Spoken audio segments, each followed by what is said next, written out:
Is it 11:30 yet? Will now be recorded.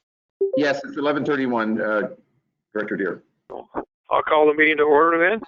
And we have a quorum with Director Williams on board, myself. And is there any public comment? No, but there is an item that I did want our general counsel to cover related to the nature of our committee and special meeting of the board of directors agendizement, the way it's covered. So maybe we could do that under public comment, Steve, or right now you could maybe give us a sort of and your understanding of how that is set up. Sure. And why it's set up, why it's set up that way. Thank you. I can do that. Okay, let's do that. As you notice, our committee are also noticed as special meetings of the board. And the reason for that is we have a situation under the Brown Act where if you have a majority of members of the board in one place to discuss district business, that's considered to be a meeting for purposes of the Brown Act. And there has been an attorney general opinion. There is an attorney general opinion interpreting that situation as it relates to committees. And that opinion has stated that if you have a noticed committee meeting, not a regular board meeting, but a committee meeting, and there is a two-member committee and a third member of the board shows up to that committee meeting, that third member is not supposed to participate in the meeting. They can observe but not speak. And so it created this situation where there was a committee when committees are being convened to discuss items that are germane to the entire board, there was some frustration because that third non-committee member could not participate. So we are borrowing a procedure used by the Metropolitan Water District, wherein our committee meetings are committees in that they are designed for the two of the members of the committee to vet issues and then make a recommendation to the full board. But we also notice them as joint special meetings so that those other non-committee members can participate on a substantive level. However, you'll notice from the language on our agenda that to preserve the function as a committee, even though there are members of the board who are not assigned to the committee, they can participate, but they will not vote on the matters before the committee. And it's important to remember that as a committee, when a committee votes, it's not voting to approve any particular item. It's voting to move it forward to the board, the full board agenda, either with a recommendation or without a recommendation. So that's the structure we're using. We've had it in place for some time, and it sometimes gets a little confusing, but the intent of these committees is for these matters to be vetted by the committee and then pass up to the board with a recommendation or without a recommendation. That makes perfectly good sense to me. Are there any questions? I have, Director Deere, I have a question or a clarification. I understand what Steve has described, and it's basically in all our committee agenda packets, there's a line or there's a description in there of why there's a special board meeting associated with the committee meeting. With respect to today's calendar, there is an action calendar, and the action calendar has multiple items, a total of 5, and it is asking that the board approve those items. So if the intent and purpose of the special board meeting, when it's a joint meeting with a committee, is only for the committee to move items forward to the board, are we expected to vote on these items as a board or not? Well, as it reads, it says approval of the minutes. The recommendation is that the board approves. So, but what the committee is doing is recommending to the board that they approve the minutes when the minutes are come to the regular board meeting. That's my understanding. So really, we shouldn't be approving these as a board because we're only here to participate in the committee meeting, and it's the committee that will make this recommendation to the board. So if we have any comments on these items, because I have comments on multiple items, and I will then withhold my comments till all of these items appear before the board. Well, that's okay. That's fine. Are there any other questions or any other attempts to clarify? Steve, are we in good shape? Yes, but Director Alvarez, again, I guess the language is a little deceiving. Confusing? It's not for action calendar, but the only action a committee can take is to make a recommendation. And Okay. You see the recommendations on some of the items we have today are that the board approve. In my view, that does not prevent you from today having a discussion to offer substantive comments on these matters. You're free to, again, offer them at the board meeting, but because it has this dual notice as a special meeting, you are empowered and allowed to have a discussion on these matters as well at the committee level. I understand. I just think it's more appropriate that these items, because they properly belong to the regular board meeting agenda, be discussed there, and I will hold my comments to the regular board meeting agenda. Understood. That's fine. Okay, thank you. We are still under public comment. Are there any members of the public who wish to make comments at this time? No, there aren't, but just on this matter that we just discussed, that if the recommendation does come from committee to move it to the board with a recommendation, it goes to consent calendar, and from consent calendar, it can be pulled for discussion, for the discussion with the board. So that's the step that you would take. That's already in place. Chairman Deere, no, there's no public comment, other public comment. All right. Any other comments from my colleagues before we go on to the next item? No, thank you. Okay. We'll go to presentations. Are there any presentations? No, Chairman Deere, there's no presentations. Okay. Action calendar item 5A, approval of the minutes. Yes. Of 4 meetings. Yeah, so I can just cover that briefly. So as you pointed out, first of all, good morning, Chairman Deere and members of the committee and public and staff. First action item today out of the, I believe, 5 items that we have is the approval of the minutes.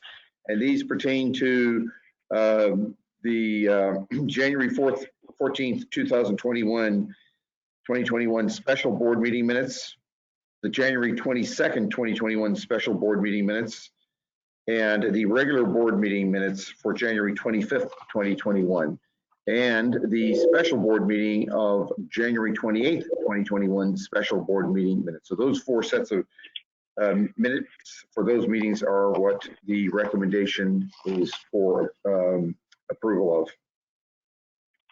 All right. Are there any additions or corrections to those minutes? If not, Director Williams, do you agree we should send this to the full board for their approval? I concur. Thank you. We'll do that. We'll go on to item B, 5B. Okay, Chairman Deere, 5B is an item that's addressing the rates charged for transactional legal services from our general counsel, Olivares, Madruga, Lemieux, and O'Neill, represented today, of course, by Steve O'Neill. And we have certain transactional services which are basically running not running these, but attending meetings like today or public records requests, more of the, I won't say run of the mill, but general counsel kind of services. And there's a fee structure in place for those, a rate that covers both associates and partners at AMLO, at General Counsel O'Neill's company. And the request is to make an adjustment, first of all, to bifurcate those between associate and partner with a new rate, a higher rate, and also requesting a CPI adjustment annually going forward. So that's what's before the board for consideration. I would ask Steve to add any more details that maybe I didn't cover there, Steve, before we read the recommendation. Thanks, Pat. Yeah, I wanted to take this opportunity to number one, say thank you to the board for allowing us to serve as general counsel, and also, of course, to address this issue on the rate structure. Our rates were last adjusted in 2016. We currently, for our transactional services, oh, by the way, the transactional services are separate and apart from our litigation rates. Our litigation rates are not changed. But as to the transactional services, they were last adjusted in 2016 at a rate of $2.25 per hour for our general transactional services, which, as Patrick described, cover the general counsel conduct and activities such as preparing and reviewing your contracts, negotiating your contracts, attending meetings, preparing resolutions, ordinances, attending to other, board-related matters, including Public Records Act. But since 2016, they have not been adjusted. And when we look at other rates charged by counsel for other agencies, we see that we are very competitive, and I think perhaps a little too competitive. I think Haza and Julie have I'm not sure if they can share it, but we did do an index of what other agencies are being charged. And do you know, Patrick, if that can be put up on the screen? Thank you. Yes, so, I do. I believe that's on everyone's screen now, but you'll see that we are trying to bifurcate our rates between partner and associate. In some ways, we think that would benefit the district in that the having an associate do less complicated work would be a place where the district could save money. Through our long relationship with the district staff between Barkev, Margaret, Michelle, etc., they're very well versed on the nature of the legal issues and who could handle them and who would be more appropriate to handle them at a partner versus associate level. In terms of comparison, we've looked at several other agencies, including some that are similar in size to West Basin, others that are not. The Inland Empire Utilities Agency is another large regional agency as an importer. They charge $300 an hour across the board for their transactional services. The Water Replenishment District, our understanding is those rates are between $300 and $350. The South Coast Water District is at $275 and $400. And Trabuco Canyon, who's a small retail agency, they're at $235 and $255. The other clients are the other agencies are clients of ours. Las Virgenes is a mid-size retail agency. They're at $226 an hour, and EMWD is Eastern Municipal Water District, as you know, a large regional agency. We are requesting an adjustment from them as well in the next few weeks. So when we look at these numbers compared to other agencies, we think we're quite competitive, and we feel we offer the district good service. And so with that, I'll conclude and request the board's consideration of this matter. Thank you. All right. Are there any comments from my colleagues? Director Williams, do you agree we should support this? Send it to the board. I believe we should send this to the full board with the staff's recommendation. I agree. We'll do that then. Thank you. Thank you. One aside, are these adjustments made about every 5 years? Has that been the trend? I don't know how other agencies do it, but we request that moving forward that we not have to come back every 5 years and have a CPI adjustment. That was part of our proposal. Okay. Thank you. Thank you. We'll go on then to item 5C, sick leave, etc. Okay, yeah, 5C is an item really that's the coronavirus pandemic related, where there is a Families First Coronavirus Response Act emergency paid leave that's available up to a certain amount of money, $511 per day, with a cap of I think 80 hours. And although we haven't been overly impacted, although we have some cases of our employees contracting the virus, this 80 hours would not come from their sick time. It would come from a separate bank, which West Basin would pay in line with these FFCRA guidelines, which would include isolation as well as time off related to having the virus. But that's kind of the background of this. We want to continue to extend it. It's and make it available within those parameters, limits to our stuff. So Michelle Green, our HR manager. Michelle, this is an item I think you can maybe expand a little bit more than that to the board what we're asking for here. Sure. Thank you, Patrick. Good morning, Chairman Deere and other members of the board. This item actually was brought to the April 27th regular board meeting. Can you all hear me? Yes. Okay. I can. Okay, thank you. At the April 27th regular board meeting, staff presented an information item providing a summary of the Families First Coronavirus Response Act, also known as FFCRA, and the provisions that applies to emergency paid sick leave and expanded family and medical leave. So, as Patrick mentioned, the FFCRA was enacted into legislation effective April 1, 2020, and applied to leave that was taken between April 1, 2020 and December 31, 2020. So in essence, the Act provided for 80 hours of leave for various reasons, and some of those reasons would include quarantine or isolation due to COVID-19 and or for caring for a family member for those purposes as well. And essentially also, of course, for those individuals who actually contracted COVID-19. So under the FFCRA, employees were also provided expanded family and medical leave to care for children whose schools or daycares were closed for up to 12 weeks, combined with other FMLA leave provisions. So in essence, an extension of the FFCRA leave is not a new entitlement of an additional 80 hours, but an extension of the time for employees to use the leave if it has not been already previously used. Because as I mentioned previously, when the act was first brought into legislation, it was intended to terminate on December 31st, 2020.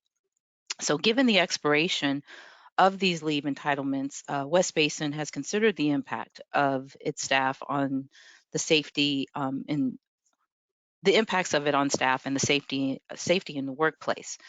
So in order to continue to ensure that staff quarantine and isolate from the workplace in accordance with federal, state, and local orders and guidance when they have been exposed to COVID-19 or are experiencing symptoms themselves, staff recommends that the board approves an extension of the FFCRA emergency paid leave through September 30th, 2021. Essentially, at the January 15th, 2021 Finance and Administration Committee, staff gave an oral report to the board indicating that a number of other public agencies, including Metropolitan Water District and the City of Hermosa Beach, have already approved an extension of the FFCRA emergency paid leave provision. Some of those agencies have extended the leave through March 31st. Of 2021, while others have extended it through June 30th of 2021, Metropolitan being one of those agencies that extended it through June 30th. Has been monitoring the report the recent decisions by the federal government to possibly extend these leave entitlements, which expired on December 31st, 2020. The federal government has not yet extended the leave. However, the Biden administration has proposed an American Rescue Plan, which among other items calls for additional paid leave. The plan calls for legislation to provide an extension of the FFCRA and emergency paid leave measures until September 30th, 2021, in addition to expansion of the paid sick and family and medical leave. Staff who have already exhausted emergency paid sick leave may not be required to use their accrued or may be required to use their accrued available leave time or take unpaid time if they need to quarantine and are not able to telework. So essentially the way the FFCRA works is that you can only use it one time. If you are in a position where you have to use it more than once, then any time off that that individual would need to take would have to come out of their accrued leave banks. As a reminder, the terms of the FFCRA as it applies to emergency paid sick leave and expanded family leave are further detailed in Attachment A. That is, I brought this item, like I said, again to the board in April of 2020. So all of the entitlements under this leave are spelled out in Attachment A. And then in addition to that, the U.S. Department of Labor also issued information or a poster that information that needed to be posted for everyone to see in the workplace of their rights under the FFCRA, and that is included in Attachment A. If a new leave entitlement is approved by the state or federal government, or for other reasons, West Basin may discontinue emergency paid sick leave prior to June 30th, 2021, or we would coordinate emergency paid sick leave with any other leave benefit that may be created as a result of the Biden administration's proposal to extend said leave.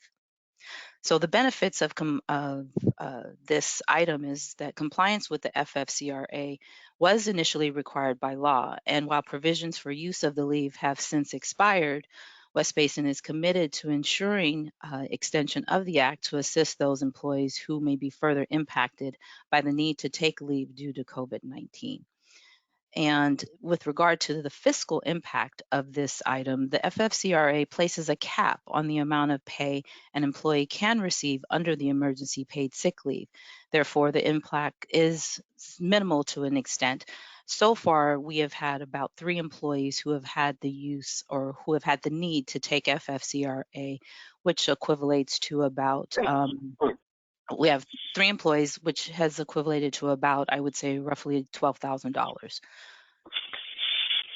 So if there aren't any questions, the recommendation at this time is that the board approves an extension of the Family First Coronavirus Response Act emergency paid leave through September 30th, 2021. But I would be happy to answer any questions that the board may have at this time. Are there any questions? Hearing none, I'll ask my colleague, Director Williams, if he agrees we should send this with the recommendation to pass it to the regular full board. I concur. We'll do that then. Thank you very much for the report. Item D. You're welcome. Award agreement for investment manager services. Yes. So this item, we have a company that advises on investment policy and other issues related to investment opportunities, so that we can have a balanced portfolio. And we had a company doing this, and for the past 5 years, so we directed staff here to go out to bid and seek with an RFP to test the market, and that's what they did. And they're coming back with a recommendation for a new company here to provide these investment manager services based on the bids received. And we have our manager of finance, Mary Ann Rexroad, here to discuss this matter for the committee. Thank you, Patrick. Good afternoon, Chairman Deere and members of the board. As Patrick mentioned, I'll be presenting on this item to award an agreement for investment manager services. This item starts on page 40 of your packet. So as Patrick mentioned, we do use the services of an investment manager. They assist us with reviewing the investment policy. They make recommendations to improve that policy, also to help us ensure that we adhere to the California Government Code. They also help us to determine an appropriate benchmark for the district. They also work with staff to determine what liquidity needs we have and to meet those needs. So staff did go out and issued a contract, or I'm sorry, issued an RFP due to the contract with our current investment advisor. They will terminate on March 31st, 2021.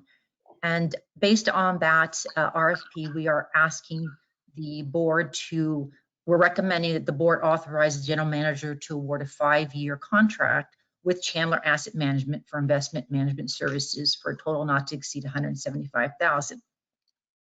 In addition to the items I mentioned before, as far as the services they provide, I also want to mention that the investment manager does daily research, market research, and from that research, they do provide investment opportunities, trades, and buys to the staff. And before they execute any trade, they always bring that recommendation to staff for our consideration before the trade occurs. And this process does allow the staff to stay on top of the investment portfolio and keep oversight of both those trades and the portfolio. Just want to elaborate a little bit on the process. So we did go out on December the 3rd to issue the RFP. We used the e-procurement system, and we received 2 different proposals. The proposals were all reviewed for compliance to the RFP. We looked at the quality and completeness of that proposal. We looked at the company qualifications, the capabilities of their staff and experience. We looked at their investment philosophy as well as their demonstrated investment performance. So based on those items, we did interview virtually both firms on January the 19th. And that gave each of the firms the ability to elaborate on their investment strategies and their philosophy, as well as to present the staff that would be working with West Basin. Based on the scores from both the review of the proposal and the interview, West Basin selected Chandler Asset Management. They received the highest score. And on page 43 of your packet, you can see a detailed list of the score. And on page 42, there's a summary of the score as well. So a little about Chandler Asset. They were founded back in the late 1980s. They were founded by public agency investment professionals. They have a highly qualified group with decades of experience. And they also are very prevalent in the state of California. They have over 150 local government clients. Staff did also reach out to the references that they provided, and every reference that we received gave them very positive comments. I'll pause there for a moment to see if anybody has any questions before I read the recommendation. Okay, hearing none, I'll go ahead. Oh, yes. I have a question. Director, dear Chair. Go ahead, Director Williams. Okay. When we sent out invitations to how many folks, how many firms on your outreach? Oh, there were a number of firms. I'd have to look back to give you the exact quantity. Over 10. Oh, definitely, okay. Yes. And how many took the submitted an RFP? I mean, a report. Excuse me, a proposal. We received 2. 2 only. Yes. Do you know why the only 2 firms submitted? Is there? I do not know why. Did you inquire? No, I did not. Okay. And one last thing in your recommendation, where this firm Chandler's from San Diego, right? That's correct. Well, I think we ought to add that in the recommendation that that this firm is from San Diego. Just put San Diego. You see what I'm talking about? After their name? Management Inc., San Diego, California. Yes, we can add that in there. Okay, thank you. Go on, I'm sorry. No problem. I'll go ahead and read the recommendation.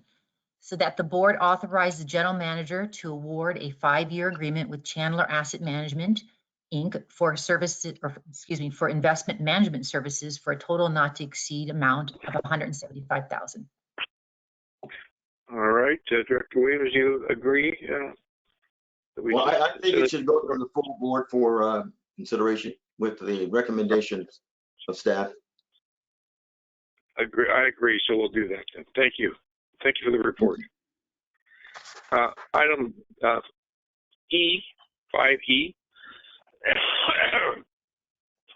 Yes, thank you, Chairman Deere. So the last item on our action calendar today relates to an admin code requirement whereby any expenses that are eligible for reimbursement that are received after 90 days of the expense being incurred require to come back before the board for approval of those reimbursements. And this particular one, I'll have our board secretary Julie cover this, but basically we have a card on file with the vendor here, Amazon.com, for consumables and other IT related items. And that card got compromised and we had to cancel it and replace it. But we had another card on file, which happened to be the IT supervisor's own personal card. It was there on file, and they defaulted to using that card and continued to use it for some time while we were procuring some items that were sent here, mostly related to COVID, the ability for staff to work during COVID times from remotely. So Julie, I'll switch seats here and you can maybe address this in more detail. Thank you. Good afternoon, Chairman Deere, members of the committee and board. The item that we're looking at today is on page 44 of your board packet, and it's to approve staff expenses over 90 days. West Basin has an established policy that pertains to any expenses that are incurred or submitted after the 90-day period, and the admin code section 3-8.107 is the reimbursement of expenses. It states that all claims for reimbursement of expenses shall be submitted within 90 days after the expense is incurred, and reimbursement for claims submitted after the 90 days must be approved by the board of directors. We also have our purchasing policy, and in adherence with that, we have pre-approved purchases that are made for the district that can be used on our district credit card. And in July, August, and one purchase in September, the IT supervisor, Isaiah Suarez, made purchases for district equipment that we used. And as Patrick explained earlier, this card was compromised and it was immediately canceled and reissued. However, the purchases that were made during this time period were reverted to the backup card on file. We did reach out, staff reached out to the Amazon company, and they stated that if they're not able to charge the card on file, they will go to the default card that's on file and make the purchase in order to not have any delays. Since then, we have been reissued a new credit card. That card is on file with Amazon. And the personal credit card that was used as the backup method has been removed. So any further purchases that the district would make, if that credit card would be compromised again, then the charge would not go through. So with that, the charges that were made is located on page 46. You'll see a chart of all of the purchases that were made on the district credit card from July through the first purchase in September. And Isaiah is also on the line. We'll take any questions, but if I can, I'd like to read the recommendation. The recommendation is staff is requesting that the board approve the reimbursement in the amount of $7,497.31 to Information Technology Supervisor Isaiah Suarez for expenses incurred for various purchases, mainly hardware, to allow staff to efficiently perform work while we were working remotely during the pandemic. So at this time, I'd be happy to answer any questions from the board. Yeah, this is Don Deere. Is there any way we can ensure this not happening again? Can we have a second backup card that belongs to the district and not use a private Absolutely. card? Hello? Absolutely. Yeah, I would agree with that. And also, who verified that all of these purchases were in fact for West Basin? All of the purchases, Director, were shipped directly here to the district office, and we have an inventory of all of those items that you'll see on page 46 that were received here at the district. Very good, thank you. You're welcome. That being the case, Director Williams, we should approve it. I would do that. I'd recommend that this goes forward to for the full board for approval. Mr. Chair, Mr. Chair, this is Director Houston. I have a question.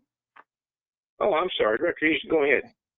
Yeah, actually, both my colleagues sort of addressed it, but I was going to ask, and I guess since Steve is here too, is it normal that we would have a personal credit card as a backup when a situation like this occurs? Is that the normal course of action? No. I can't speak to the normality of that or not, what the staff has done in the past. But I can speak to the administrative code requirements, and Julie is spot on. Regardless of how the transaction took place, we are required to have board approval for expenses over 90 days. But I'd have to defer to Margaret or Patrick on how the credit cards are prioritized or used in these transactions. Okay. Did anyone else respond? Hello? I believe Patrick is going to respond. Yeah, sorry, just to bump Julie out of the way. So yeah, Director Houston, your question, is it normal practice to have a personal credit card? No, I haven't come across that before. And I think, like I mentioned earlier, once I became aware of this, my direction has been to any credit cards that we use that are on file like this. If there is a backup credit card, we have more than one credit card, it should be a district credit card. So definitely not a normal policy, Director Houston, and certainly won't be repeated going forward, just to protect the employee from incurring this kind of expense. Okay, and then why has it taken us until now to get this resolved? I mean, these were back in the summer, I think, right? Correct. I think they were July, August, and the first week of September. I guess I could ask Isaiah. I think, Isaiah, you brought this to our attention in December. Yes, I first noticed in December. And just to be frank with you, Director, during those periods, I lost multiple family members. They passed away. So on my personal matters, I wasn't there. My emails, a lot of these were an email that got sent to my personal email box, and it was just something I overlooked. Okay. Okay, good.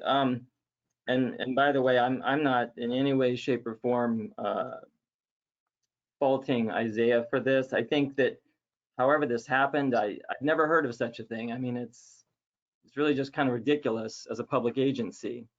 And I really feel bad for Isaiah that he's had to carry this debt on his credit card for all these months. And of course, there's interest, and it's probably high interest. So he's not even gonna get covered for that. So I'm just upset it happened, and it took us this long to find out at the board level. So that's all I have to say about it. But you know, I'm really sorry about that, Isaiah. I think it's totally unacceptable. All right, let's make sure this doesn't happen again. And if there's no further discussion, this will go on to the full board for approval. Thank you. Now we're on item 6, the information calendar of our agendas. Okay, Chairman Deere. Annually, we bring the workforce diversity report, an updated one, to the committee and board for review as an information item. And today we have our human resources analyst giving us the latest workforce diversity report. Elisa Fidelio. Elisa, oh, there you are down the bottom. Hi, Elisa. Good afternoon now, and maybe you can cover this item for us. Thank you, Patrick. I apologize beforehand. I'm having a little connectivity issue, so if I drop, I will try to get back on. So good morning, or good afternoon, Chairman Deere, committee, and to the board. I am presenting to you the Workforce Diversity Report. In accordance with West Basin's strategic business plan, the Human Resources Department is presenting the 2021 Workforce Diversity Report, which reflects the demographic breakdown of the district by race, gender, occupation of all 49 West Basin full-time employees. In this report, we compare our demographics to all of Los Angeles County. This information regarding LA County derives from the U.S. Census Bureau's 2019 American Community Survey, which is the primary source of producing population and demographic information about America's changing population, housing, and workforce. Also, just so that you are aware, the EEOC, or the Equal Employment Opportunity Commission, who is responsible for enforcing federal laws that make it illegal for any kind of discrimination, collects workforce data from employers with more than 100 employees. But since West Basin doesn't fall under that requirement, we provide this report to the board as a courtesy so that you are aware of the demographics of the district and how we compare within our county. So if you take a look at Exhibit A, which is on page 49, it gives you the actual report by gender, occupation, and by race. The first chart is West Basin's breakdown, and then the second chart is the whole Los Angeles County. As you can see, we have 3 occupational categories, which is the management, business, and finance professionals, the computer engineering and science professionals, and the administrative support, which is the 3 categories that West Basin consists of. And then if you compare the LA County, we also if you compare us to LA County, we do go against the same categories of the management, computer, and administration. Also, you can notice there are other categories in LA County that also comprises of the whole LA County's workforce. You'll see also the breakdown in percentages of male versus female by race. And if you scroll down a little to the lower half of the page, you'll also see the gender breakdown for LA County. If you would like to see more visual, we do have a PowerPoint slide on page 50 to 55, which breaks everything down into a pie chart so you could visually see the differences. So here you have the West Basin gender breakdown, male versus female. On the next page, we have the LA County breakdown of male versus female. And then we have the comparisons on the next slide. So you can see the comparisons between West Basin and LA County for the gender comparison. So the next 2 slides are the breakdown regarding race. This is West Basin's breakdown. The next slide will be LA County's breakdown. And the final slide will be the breakdown between West Basin and LA County. Do we have any questions?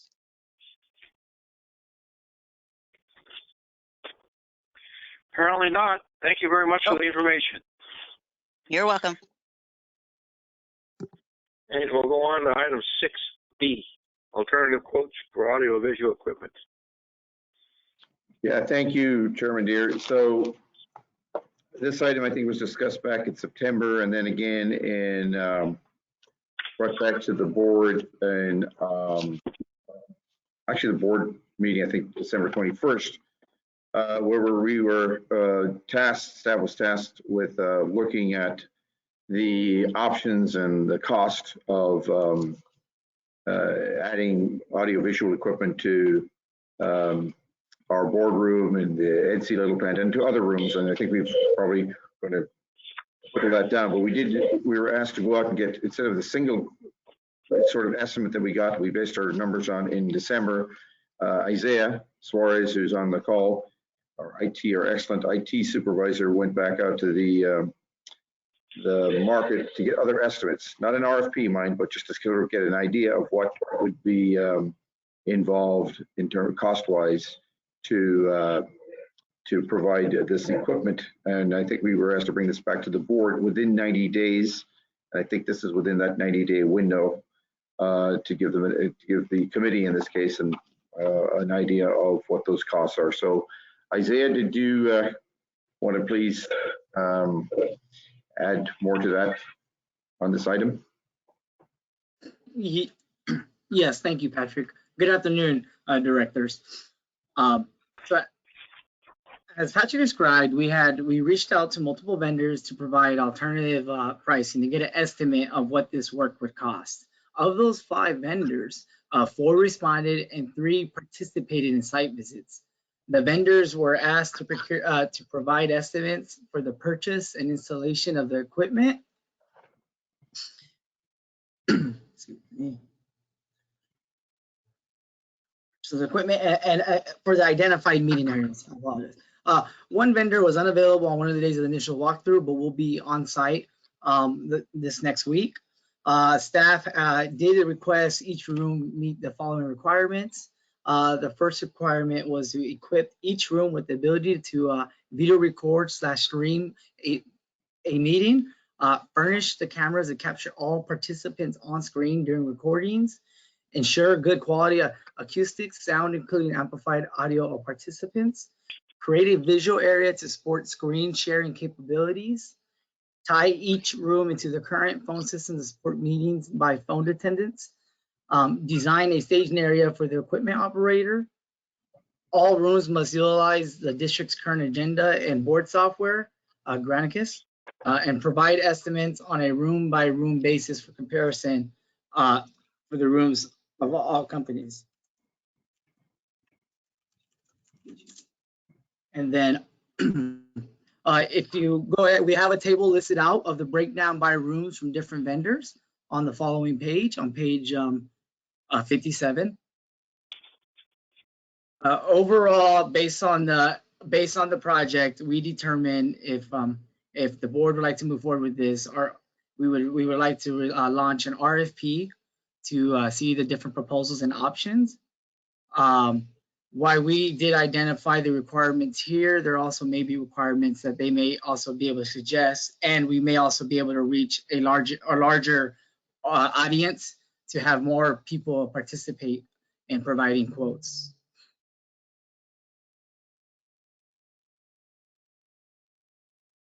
Any questions? Yeah, where do we go from here? Where do we go from here on this project?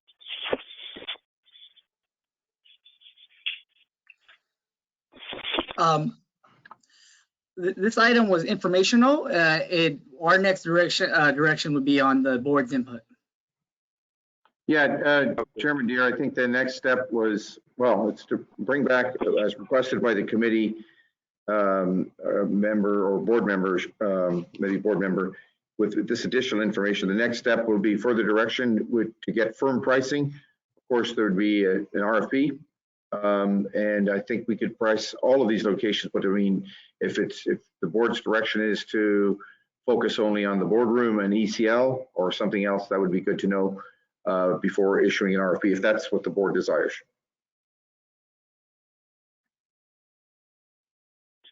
All right. Is this item been budgeted for this coming year?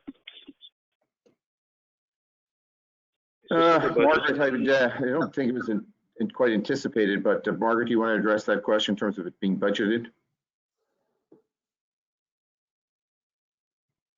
Yes, it is my understanding that this information or this particular project has not been budgeted in the fiscal year 2021 budget.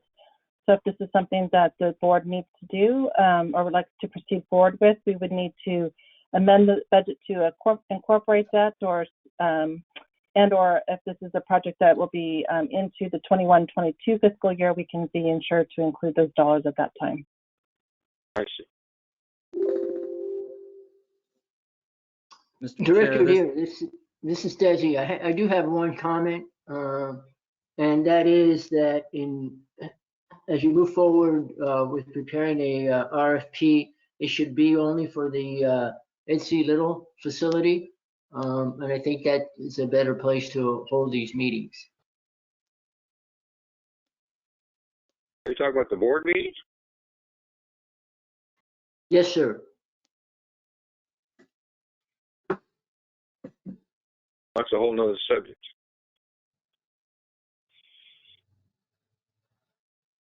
see, this is Director Houston.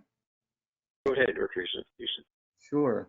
Well, first of all, thank you, Isaiah, for at least getting us a start on some of the costs. My recommendation would be we need to get an RFP put together so we can find out, what might be a more firm, realistic estimate from vendors. Initially, I was going to say I would look at the boardroom only, although Director Alvarez just threw the other thought in there of only looking at Ed C. Little. So maybe we look at the two of them, but in a separate way, obviously. Get a quote on each, perhaps, because we do have to determine maybe in the future where we're going to be meeting. But the number one priority is wherever this board consistently meets, it needs to be set up that we can record the meetings and broadcast them appropriately. One of the things I was thinking while you were going through your presentation is, has anybody reached out to some of the other jurisdictions? I mean, almost everybody has a system, and I have no clue how much they cost, but every city council chamber is set up. Metropolitan has a system. Even El Camino College District has a system. Even El Segundo Unified School District has a system. And both the one at El Camino and El Segundo Unified were pretty basic. So, I see where these numbers are. I get it. I understand too, when Culver City Chamber, when they redid their council chambers, it was quite expensive, but I don't know what the cost was. So, but I don't want to delay things. What I'd like to see is, I think staff should move forward and start putting together an RFP that we could get this out on the street. And maybe what we do is what was just done in the E&O committee, where it comes back to a committee like this for us to look at and before it gets released. So that's my comment for the moment. My general comment is that I tend to agree with Director Houston that we probably should look at both the boardroom and add a little plant. The other rooms, I think, are not all that necessary. Mr. Chair, I would tend to agree, but I would caution my colleagues that floating an RFP to get a budget price for your project is not good practice. I think we should vet the project and have a good estimate for what it's going to cost and what the scope is going to be before we seek proposals, because it would look like all we're doing is just bid shopping and not serious about the project, and the kind of participation we get wouldn't really be that great. So I would not support, for lack of a better term, bid shopping.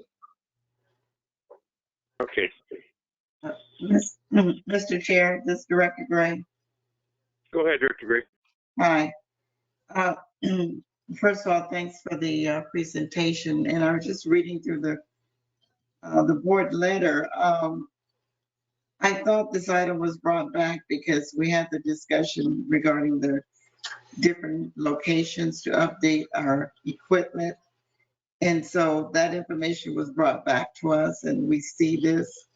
And so I think before we go out to bid, we need to make a decision as a board, which areas are we going to update?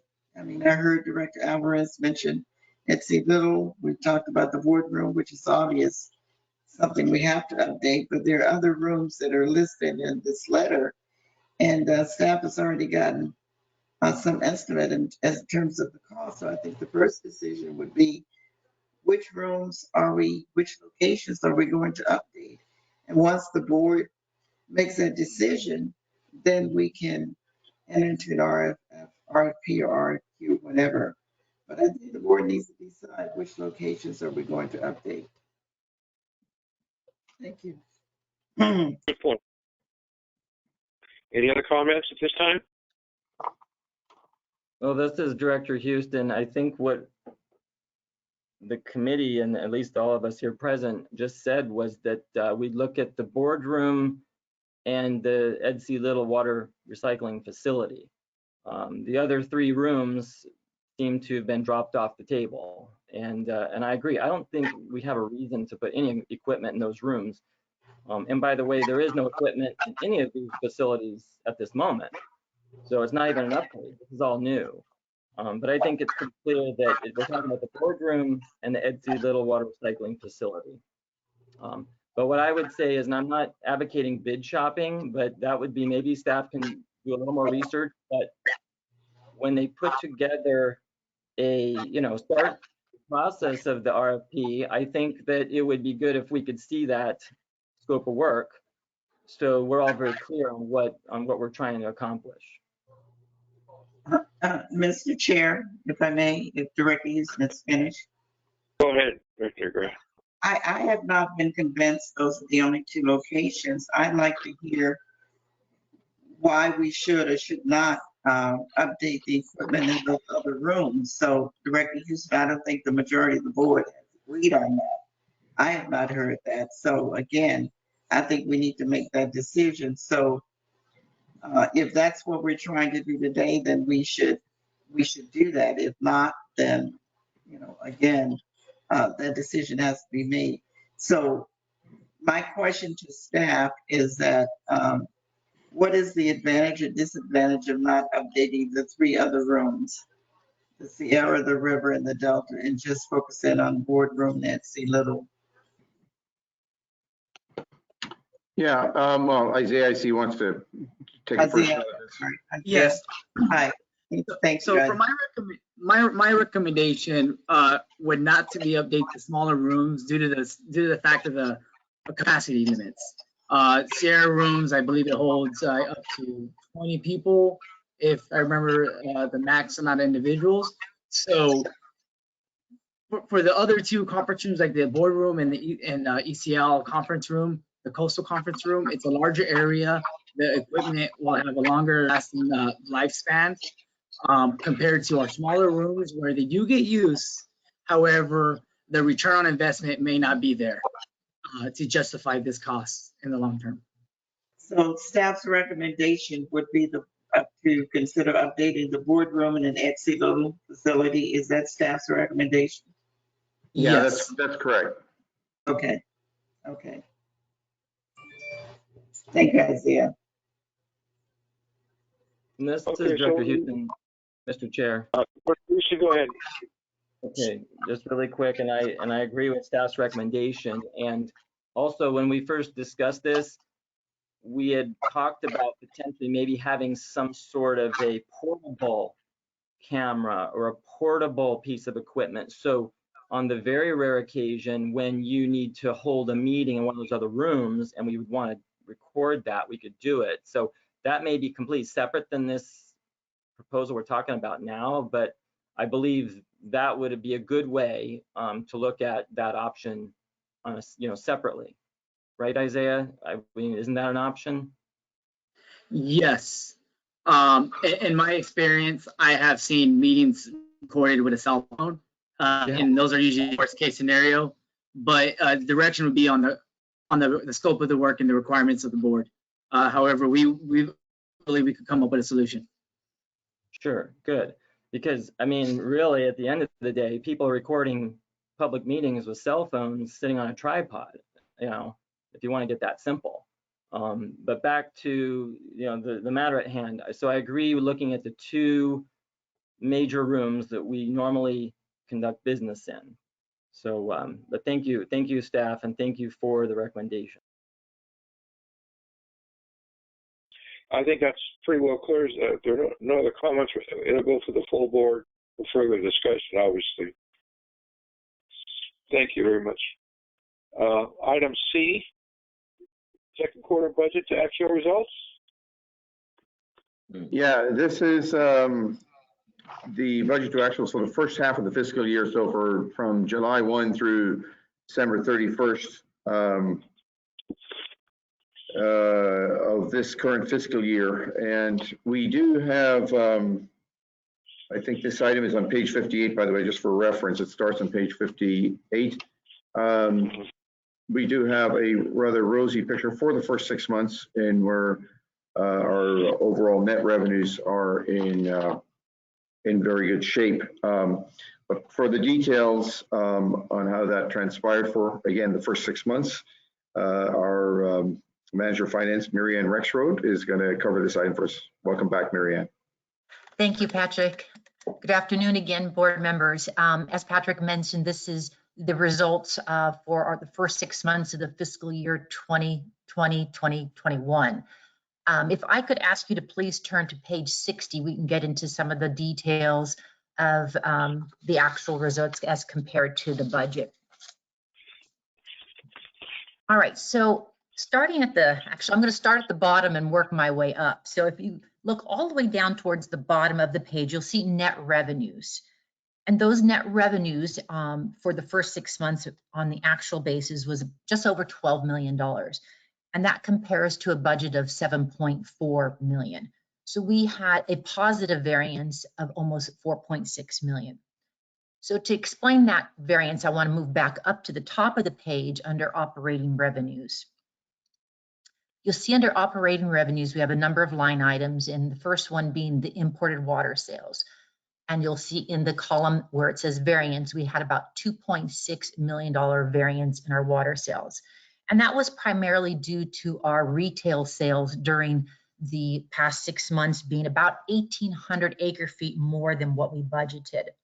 And if you recall back when we were putting the budget together back in March, we were hit with this pandemic and we weren't quite sure what the effects were going to be on our sales for fiscal year 2021. So we made an estimate, and we assumed, we didn't know that the pandemic would probably end during the first quarter of this fiscal year. And of course, we know it has not. But what it has done, we did reduce the sales that we anticipated during the first quarter. So therefore, making the actual sales a little bit more rosier, to use Patrick's words, for our imported water sales. This was slightly offset from the recycled water sales that we experienced for the first 6 months. We were pretty much on par on our estimates for the refineries. We've performed better in our sales for the disinfected tertiary. However, where we're seeing a shortfall is in the injection at the West Coast barrier. You may recall we've had some limitations put on us from LA County, as well as our participation in the statewide Flex Alert program. So those are some of the reasons why we are trending under budget currently on our recycled water sales. You'll also notice that we did have also a negative variance on our water use efficiency income. And that's really just a outcome of the fact that some of the programs that we had anticipated to get off the ground, we weren't able to do that with the pandemic. So we'll see a similar offset in our operating expenditures for that same line item where it says water use efficiency. So we had a positive variance of $775,000. So one kind of nets the other.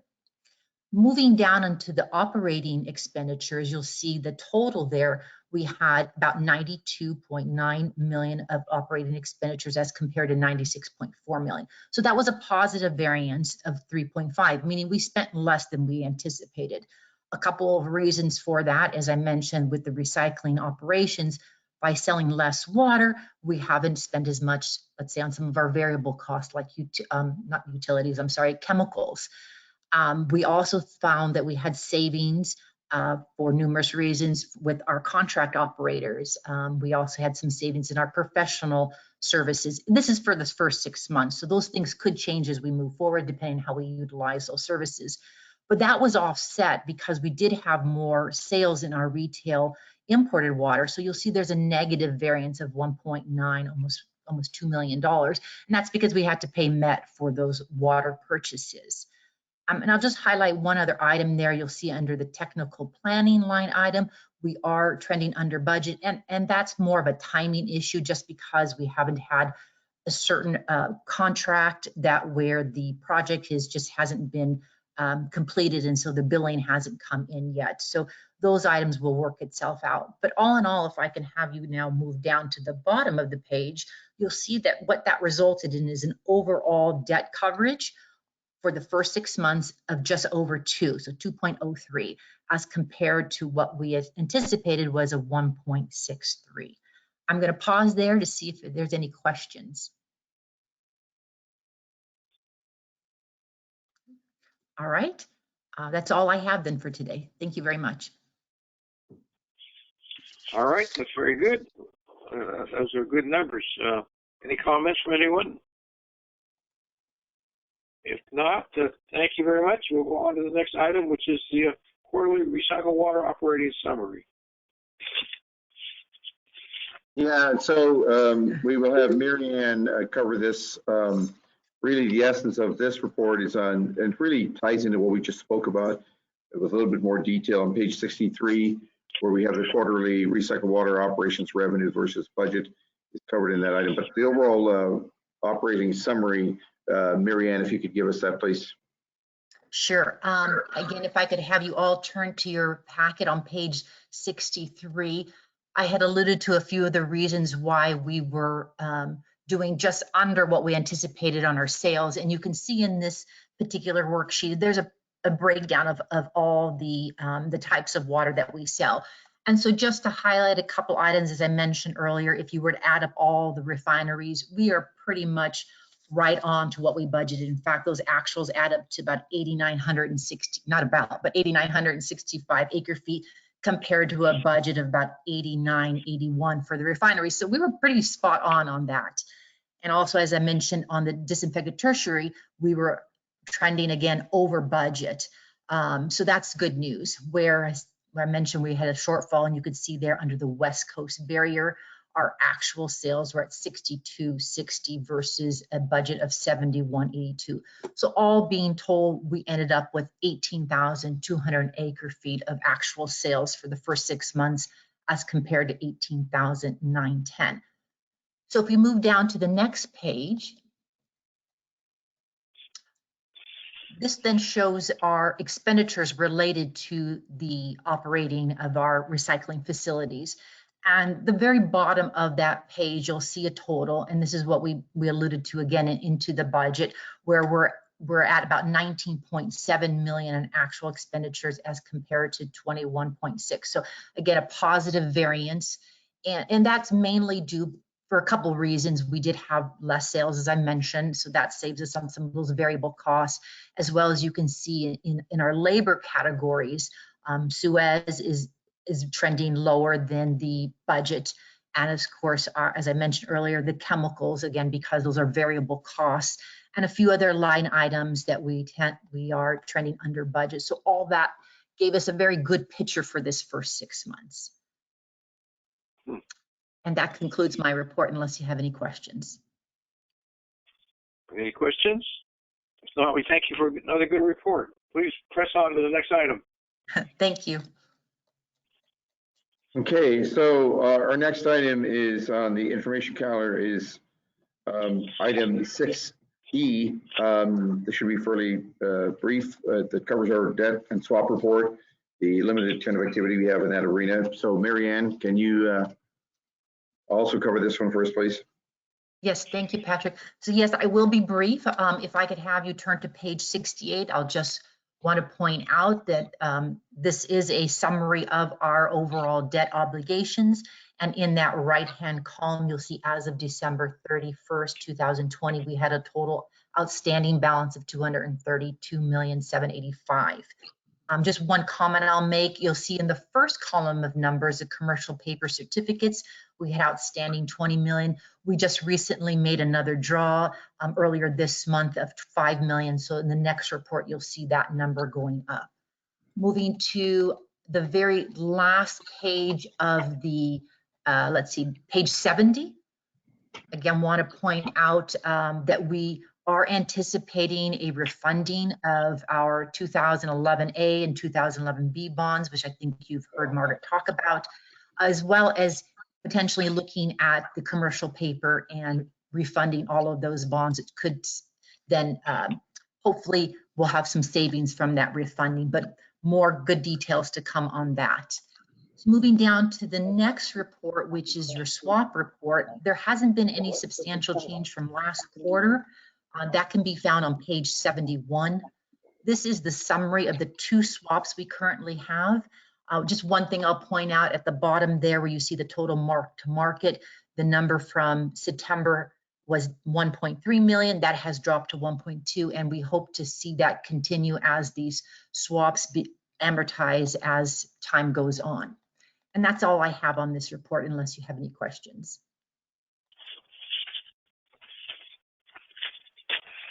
Yes, no, thank you very much. Okay, so that brings us to, or thank you, Marianne. That brings us to item 6F. Let's start, see if we can get somebody we haven't heard from in a while. Oh, that's you, Marianne. This is our, per the admin code, our monthly report. It covers really 5 or 6 areas in terms of an update. And Marianne, if you can, from water sales all the way through expenses for GM and the board. So if you can please cover this one again, Marianne, thank you. Thank you, Patrick. Yes, so starting on page 78 through page 83 is the list of your monthly demands for the month of January. As you recall, this includes all the payments West Basin made to conduct business during the month of January. If I could ask you to look at the very bottom on page 83, you'll see our expenditures for the month of January. We're just shy of about 20 million, 19.9 million. I want to point out a couple of things here. If you look about 4 line items up, you'll see that we did pay our semi-annual bond payment in January of 5.2, almost 5.3 million. So that was paid. And if you look at last month's demand list, we were at 17.6 million. So you can see the difference was, it increased primarily because of this, but we were also fortunate we did receive some standby money, so that kind of obvious. Oh, I'm sorry, that's on the investments. I'll get to that. But we did also have a lower metropolitan water bill. You'll see the 10.2, almost 10.3 million. Last month we paid about 11.6 million in expenditure. So all that being told, we ended up at about 19.9 million for our demands for the month of January. With that, before I move on to the next item, I'll see if there's any questions. Guess not. Go ahead. Okay, so let's move on to our cash and investment report. So starting on page 84, you can see in the the left-hand corner, we had total market value. This is as of January 31st, 2021, we had a market value of 85.6 million. This compared to December of 2020, we had an ending total market value of about 87.1 million. So that was the decrease of 1.5 million I started to talk about earlier.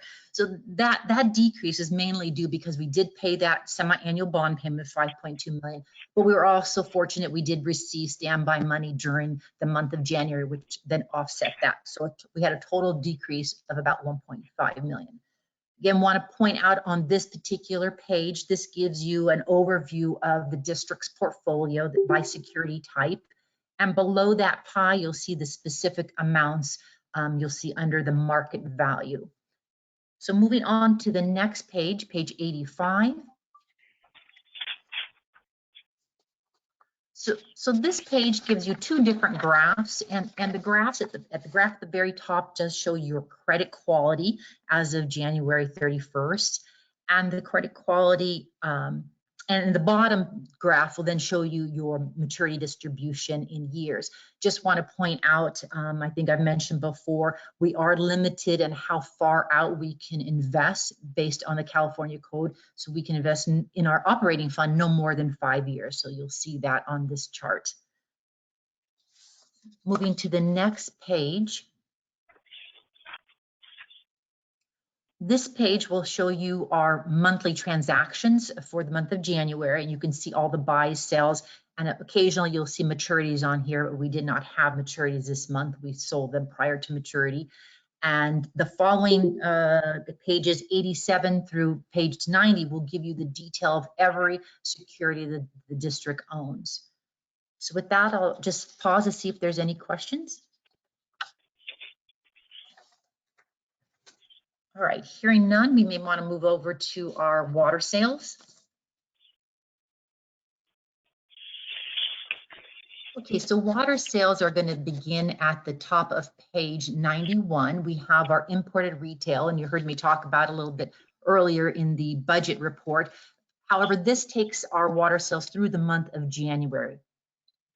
So a couple things I want to highlight on here. You'll see in the month of January, we had our actual sales for the fiscal year was 7,000, I'm sorry, for January of the fiscal year was 7,213. That was a drop of about 483 acre feet from last year. And that was mainly because of the rainfall we had this January as compared to last January.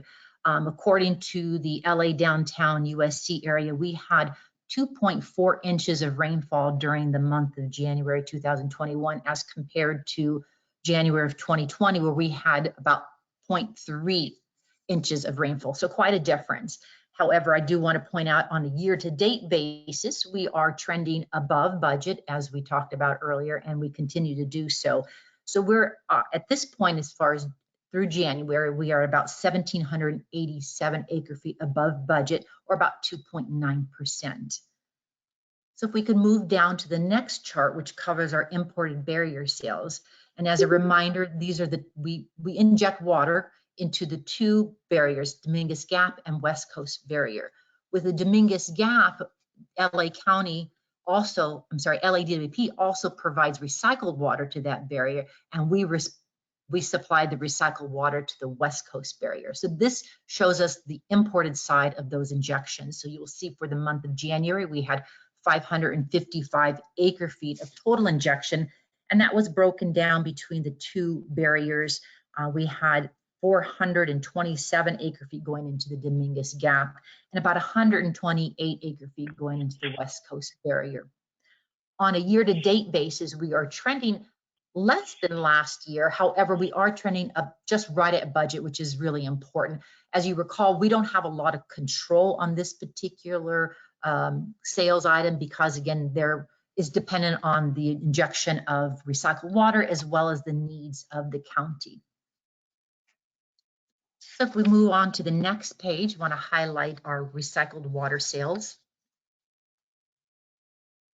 So at the top of the page, you'll see we have our recycled water sales again through the month of January. If you look in the month of January, we had 2,639 acre feet.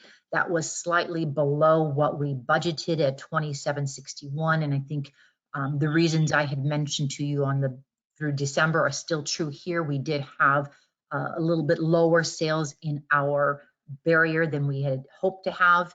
And we did trend a little bit less since prior year 1920. On a year-to-date basis, we are still trending a little bit under budget as well. You'll see we're at 20,883 as compared to 21,673.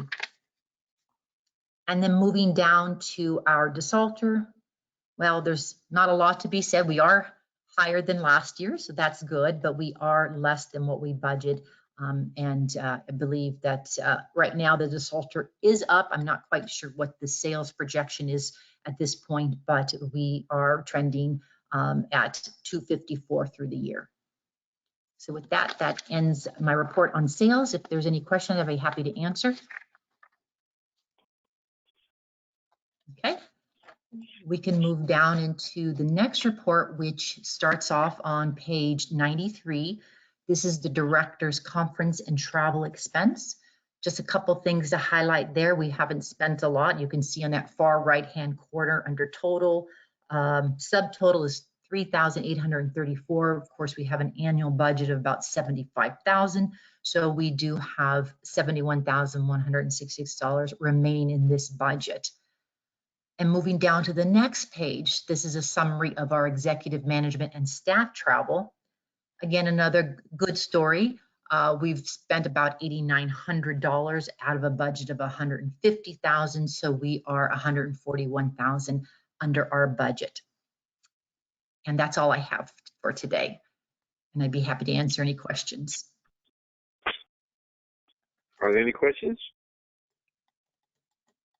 If not, we thank you for another very good comprehensive report. Thank you. Thank you. We'll go on to, you're welcome. Item G. Yes. PARS reports. So item G, as you know, we have a defined benefit for the directors, and we do a biannual valuation report that looks at the participant contribution levels, which in this case is some good news if you're a contributor, if you're a director that's contributing, that's impacted by tier 3. That's dropping about 5 percentage points almost, or 5%, I should say. And let's see, we have, where is Allison? Is Allison, there you are, Allison. Allison, good to see you. Our accountant 2 from finance. Allison is going to give us this biannual evaluation report of what the impacts are, what we've, what's changing. Allison?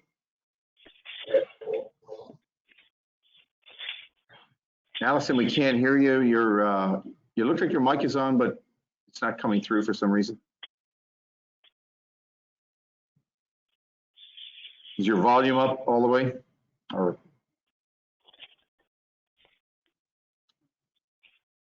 yeah, I know. Perhaps, and I know I had to dial in today as well. So.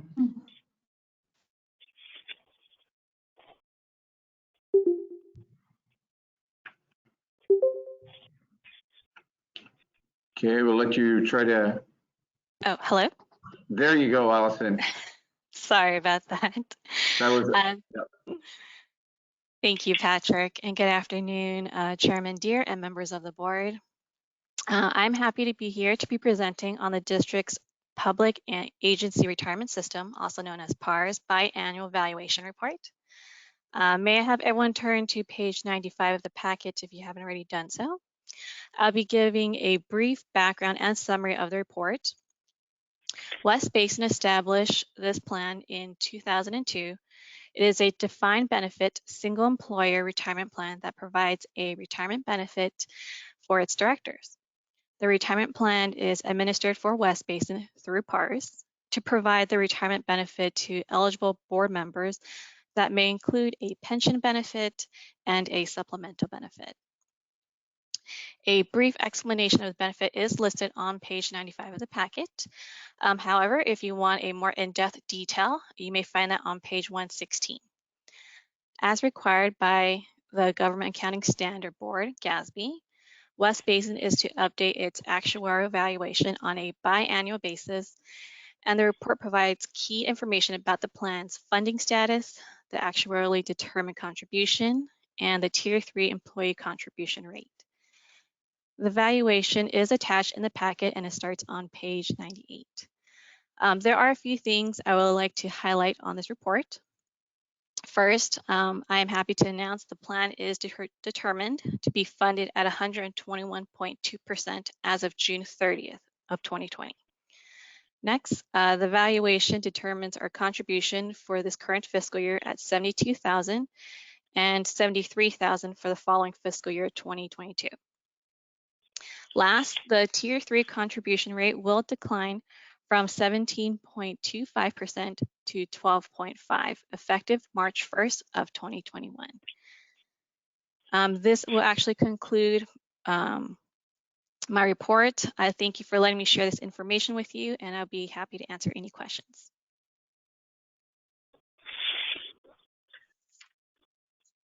All right. No questions. We thank you very much for a very comprehensive report. Thank you. Thank you. Yeah, thank you, Allison, and thank you for that quick IT fix to the audio. Good job. Appreciate it. Okay, Chairman Deere, this brings us to our final item on the information calendar, item 6H. And it is titled Workshop Number 1, but really this is to really tee up the schedule for the overall budget process, what some of the key considerations and impacts and maybe certain assumptions high level, so that we have, it gives some context to what will be the next steps and the subsequent workshops for the board and our customer agency groups all the way through the adoption of the budget itself in May or June of this year. So we have our Executive Manager of Finance and CFO, Margaret Mosier, is going to handle this one. Margaret, and I think you have a PowerPoint. I don't know if you want us to go straight to the PowerPoint, which essentially starts on 128, but I'll hand it over to you. Certainly. Thank you, Patrick, for the time today to share this with the board, and thank you, board, for your attention to this matter. This does start the process for the fiscal year 21-22 budget, and we are titling it sort of Budget Workshop Number 1, just to kind of set the background, if you will, for the budget and just to give you a general overview. So turning to page 128, we wanted just to share with you a number of budget considerations. As we put together the budget, and again, page 128, we do take into consideration, of course, the operating costs and the staffing and the assumptions that we have as it relates to the overall operating budget. But there are a number of other factors that are occurring currently that we are cognizant of and want to make sure that we're incorporating it as well into our discussion. Again, when we talk about the fiscal year 21-22 budget, we are looking at a one-year budget, but we do so with looking at a long-term view as well. And so when we look at some of these items, and those are shared here on, like I said, page 128, it is about the debt transaction that we do anticipate. We do expect to have some savings that are coming up, and we will see how that incorporates not only into 21-22, but for the sort of the duration of those bonds. Of course, we also understand that we have the standby charge settlement, and we want to understand that impact to the budget, again, not just for the initial year, but also for the duration of that settlement term. We are currently, as you know, under the review of our update, I should say, of our urban water management plan. And that plan is really important as we decide how we are moving forward and how those sales information can really play into, again, not only our budget for 21-22, they're getting, current information from our customers, but again, how that plans out for our future fiscal years as well. Of course, we have our City of Los Angeles, and there was a good discussion last week with E&O as it relates to this MBR partnership and what that means to us there. And we want to make sure that we understand what that is. That is a significant dollar to us. As you heard from the budget versus actual report, no payment has been made to date on this. We do anticipate that it's happening, something happening perhaps this year, and then what would be a payment that could happen in any of the future fiscal years as well. You also heard an update last week regarding the brewer desalter and what does that mean for us here for our district budget. What will we be incorporating into fiscal year 21-22 and any of the out years as we consider what direction to go on with the brewer desalter. Of course, we're also exploring ocean water desal. There are costs within our capital budget to complete certain aspects as a follow-up from the November 2019 special board meeting where the board did certify the EIR, but also gave us certain conditions. So Those conditions are being evaluated currently, and we will be bringing information back at some future point for that. Also, too, you've been hearing about it, the Recycle Water Master Plan. That master plan also is a key determination of what our future capital expenditures could be. And so we want to make sure we understand sort of what is the information that is being shared with that report, and then being able to incorporate those recommendations from there. And then finally, the strategic business plan. We do have a current strategic business plan in place. However, we understand that when that was put in place and where we are today is a much different place. We have not only the pandemic that we are, seeing that what's going on, but also the consideration of those projects that are happening outside of our service area and within our service areas that are not, West Basin type projects. But also we want to make sure that we understand each of these items that have just been shared above, how will those be incorporated into our overall strategic business plan. So with that as a backdrop, we wanted just to kind of share with you a little bit more about some of our considerations. So if I can get your attention to now page 130. 130 now focuses in on our budget objectives. Those budget objectives are, they can be a number of items, but these three that are listed here are sort of the mainstay of what we do here at West Basin. And then there may be other specific budget objectives depending upon how we are looking at the impact on any given particular fiscal year. So in years past, it was about incorporating the fixed service charge. In this upcoming year, it's dealing with the changes in our revenue stream and also the impact of a financing transaction or the Recycle Water Master Plan. Each of those are specific to any given year, but these three are listed here are the mainstay of, if you will, of what we are trying to accomplish year over year as we're preparing our annual budget. So the first one is is achieving your financial metrics. You'll hear a little bit more later when we talk about credit considerations about what it is that is, why these are two particular financial metrics are so important. But one of them is the debt service coverage. And just as a reminder, the debt service coverage is your net revenue, so your operating revenues less your operating expense. And you divide that by your debt service.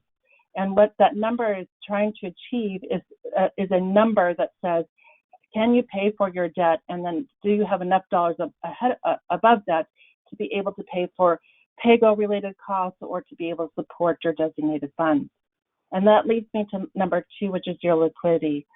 The credit agencies are very focused in on sort of these two factors, and the liquidity is a good one as far as the days cash on hand. How do we compare to our peer agencies? How are we similar or different in that regard? But the important thing here is, do we have enough sufficient funds to be able to support us so that if there is an emergency or if there is some contingency that we need to account for, that we are able to have sufficient funds to be able to pay for those items. Second, of course, is we talked about the strategic business plan. We have 5 goals that are established, and we want to make sure that those 5 goals and those action items that are under each of those goals are being achieved, and what are those financial resources that are necessary to support that strategic business plan. And then finally, when we do look at a budget, and again, we do it on an annual basis, but we are looking at it with a long-term view.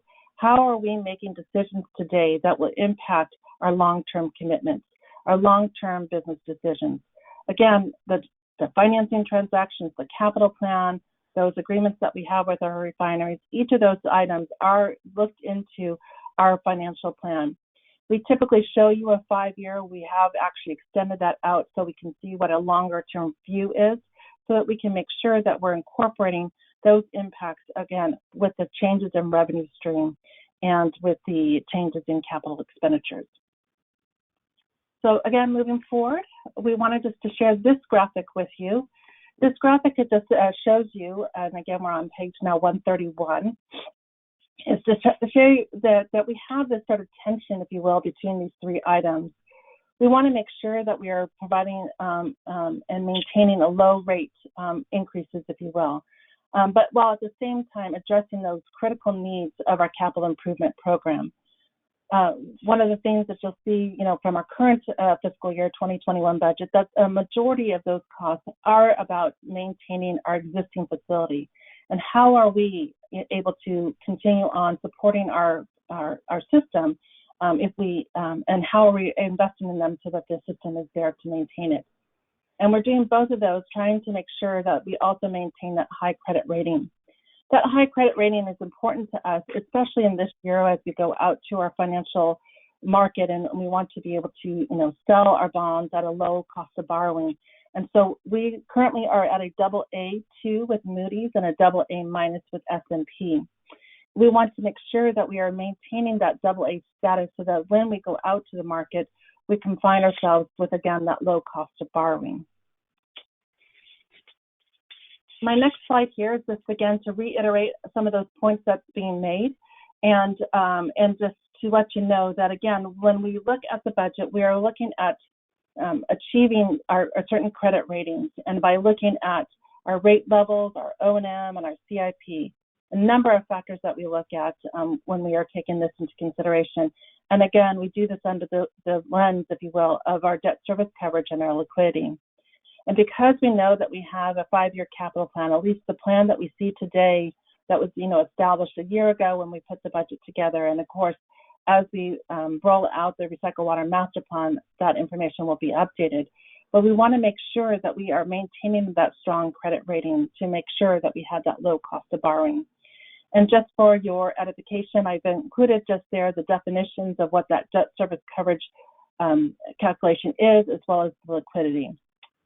And so with that, I'd like to turn it over to Darren Hodge, who's with PFM. He's a director with PFM. He is our financial advisor. And he will share with you a little bit more about our credit considerations. And with that, I'll turn it over to you, Darren, starting on page 134.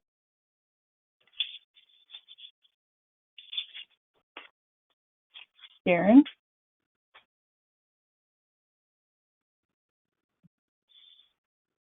Let me find out where he is.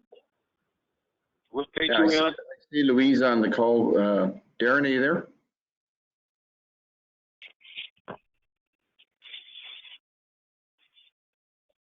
I don't know, Margaret, if you asked, there's Darren right now. Okay. I don't know if there were any questions to this point.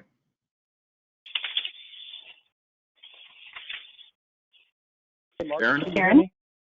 Now we can. Yes, thank you, Darren.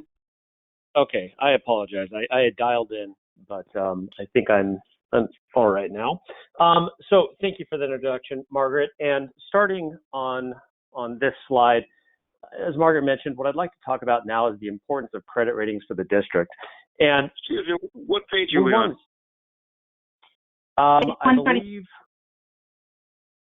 134. Thank you. And so what we recognize that ratings are just but one consideration for the district when it's preparing and considering its budget. We do really believe that they're important to keep in mind for two reasons, really. One, because we do have outstanding debt, and with that, bondholders that we want to maintain good relationships with. And second, because as we've talked about in prior finance committee meetings, with the 5-year CIP plans, there is an expectation that there could potentially be additional borrowing needs. And so as Margaret mentioned, ratings play a very important part when we go out to borrow and determine our interest rate. And so we do want to remain cognizant of that. And as Margaret mentioned, the district maintains strong credit ratings at a AA2, AA- level. And that really reflects the fact that the district has balanced all of the credit considerations very well in the past. And when we talk about some of the considerations of ratings, ratings are determined by a number of criteria, and these criteria can often vary slightly from rating agency to rating agency. But in general, the 5 characteristics that we are rated on are our service area economics and demographics, our industry risk and market position, our debt service coverage, our liquidity and reserves, and our management and governance. And one thing that I'd like to point out here that I'll also hit on later is that these criteria are all analyzed together. So where we score in one of these 5 criteria, that doesn't necessarily in itself make our rating. The rating analysts take all of these different criteria, analyze them together, and that's how they come up with our rating. Turning to the next slide, please. So as Margaret mentioned, what I want to touch on next is some of the key financial drivers from the 5 criteria that we talked about previously. And these financial drivers are important financial metrics that both rating agencies and investors look at, both when being assigned ratings as well as when investors are trying to make their investment decisions. And the key criteria from a financial standpoint are really debt service coverage and liquidity. And what I've broken out here is how S&P within their criteria looks at financial metrics, and then next to it, Moody's. And Standard & Poor's takes a all-in coverage perspective for debt service. And as Margaret defined it previously, debt service is really how much every dollar of net revenue that we have covers the amount of debt obligation that we are required to pay. And when we talk about S&P's treatment of coverage, they take not only our debt service payments, but they also, within their criteria, assign a portion of our water purchase costs as a quote-unquote debt-like obligation. And so that's why it's defined as all-in coverage, to reflect that nuance. The second item from a financial metric standpoint that S&P looks at is liquidity, which is really days cash on hand, as Margaret previously identified and talked about why that's important. And the last is debt to capitalization. Effectively, what they're trying to measure here is just what does our overall leverage position look like? Now, moving to the table next to it, Moody's, very similar. Moody's looks at debt service coverage, and we'll go into more detail exactly how they look at it on the next slide. But in addition to debt service coverage, similar to S&P, they also look at liquidity. And then from a leverage standpoint, they measure leverage as debt to operation revenues.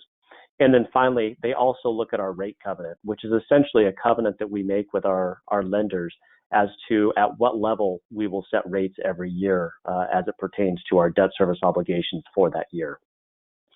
And again, as I mentioned on the prior slide, one thing that's important to note, particularly when we go to the next slide, is that these ratings are scored holistically based off how the district ranks within all the criteria. You know, when we look at debt service coverage and liquidity, just a high ranking in either one of those doesn't necessarily in itself imply that will be our overall rating. It's a blending of everything together. So turning to the next slide, please. So what I want to present on this page is, it looks like a lot, but we're going to walk through kind of what this shows and why it's beneficial. But this is the scorecard or the matrix that Moody's uses to rate water and wastewater utilities. And moving from left to right within this table, on the left, the sub-factor, these are each of the criteria that Moody's uses within their overall scoring of the district and our credit rating. Next to it under measure, that's just defining within that sub-factor, what exactly are they looking at and how is it being measured? And next to that is the weight that each of these sub-factors represent to the overall score. And each of these weights is going to sum up to 100%. And next to weight, you'll see 3 columns, AAA, AA, single A. What those represent is those are the ranges that the scoring within each sub-factor comprise within Moody's scorecard. And you'll see that several of the boxes throughout this are shaded in a green color. What we've done is we have looked at West Basin's financial metrics and figured out where do we score within these criteria and then highlighted those in the green. And then on the far right, what you'll see is the column titled West Basin Score. As of 2019, that is the metrics and where we sit in each of these categories. One thing that I would like to point out is when we're talking about the importance of coverage and liquidity, if you look at the weight associated with those two, what you'll note is that they're each 15%. So in total, those two criteria alone are about 1/3 of our total credit score. So as Margaret was mentioning earlier, when we look at the budget and how we're setting net revenues to cover debt service as well as meet liquidity needs, that's why it's so important from a credit perspective, because it makes up about 1/3 of our total score. Moving to the next slide, please. What I want to show on this page is I took the rating reports, the most recent rating reports from both Moody's and S&P, and the most recent Moody's report was from their 2020 annual review. The most recent report from S&P was when we issued the 2016 bonds. And so what we've done is we've noted where some of the annual information might be from 2020 or 16 as pertinent. But starting with Moody's, what I wanted to do was kind of talk about how what they identify as our credit strengths, our credit challenges, and then even more importantly, sometimes what could potentially lead to a downgrade in our rating, because I think that's important to keep in mind as we move forward. So with Moody's, the credit strengths they identify is that our system size is well above the U.S. median. And another important aspect they note is that our debt to operating revenues are below sector medians. What they're saying there is that we maintain versus the median, in their opinion, low overall leverage. And second, they identify as a credit strength, we have solid debt service coverage. So we've done a very good job at setting our net revenues at a level to meet our debt service needs. In terms of credit challenges, they note two things. The first is that they note that our liquidity is adequate but below the U.S. median. What's important to note there is that when they are reporting medians, that includes not only wholesale but also retail providers. And there is a recognition that wholesale entities are able to operate and maintain, in many cases, lower levels of coverage and liquidity than maybe the retail counterparts. But nonetheless, it is something that they measure, not only our liquidity within the scorecard, but also as we stack up against our peers. And the second challenge that they note is potential issues with California water supply. And that's something that all of the agencies look very carefully at. In terms of factors that could lead to a downgrade, they identify two things in their 2020 comment. The first is a material decline in debt service coverage. So to the extent that our debt service declines from that 1.9 to 2 times we have right now, to the extent that declines materially for whatever reason, that could put downward pressure on our overall ratings. And the second item that they identify is restrictions to the water supply that could potentially cause financial pressure. So given the characteristics of the district, that is a characteristic or a risk that they identify. Now, moving down to S&P, there's a number of strengths and challenges that are similar. They identify the large service area as a credit positive. They also identify the fact that the CIP plan, as it was stated in 2016, was manageable and maintained a moderate amount of leverage. The third thing they identify is strong debt service coverage, and they also indicate that the district maintained a strong liquidity position. And they do note that being a wholesale entity provides greater flexibility in maintaining that liquidity position. From a credit challenges standpoint, S&P is quite focused on our customer base, and they note that versus other entities, perhaps, we have somewhat of a concentrated customer base. One of the things that we'll be doing when we go to S&P this time around is when we look at our customer base, acknowledging that it might be somewhat concentrated, I guess, when you compare it to a retail system. But when you look at our top customers, we feel that a lot of those top customers should actually be credit positives because it includes a lot of local municipal entities. And we feel that those are very strong customers with high credit ratings. The second credit challenge that they note is a reliance on imported water supply. And at the time, they did acknowledge that the district was looking at ways to potentially diversify the supply. So that'll be another item that they will be interested in learning more about that we'll be discussing with them. And finally, two factors that S&P identifies that could lead to a downgrade. The first is an unexpected spend down of cash reserves.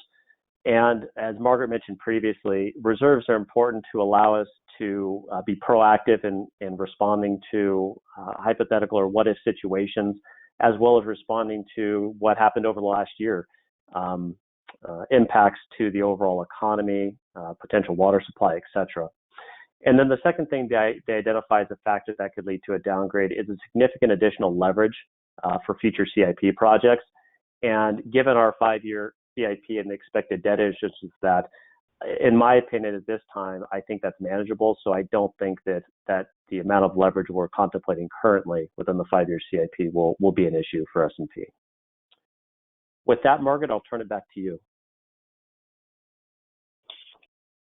Great, thank you, Darren. And if I could have you now turn your attention to page 139 of your packet.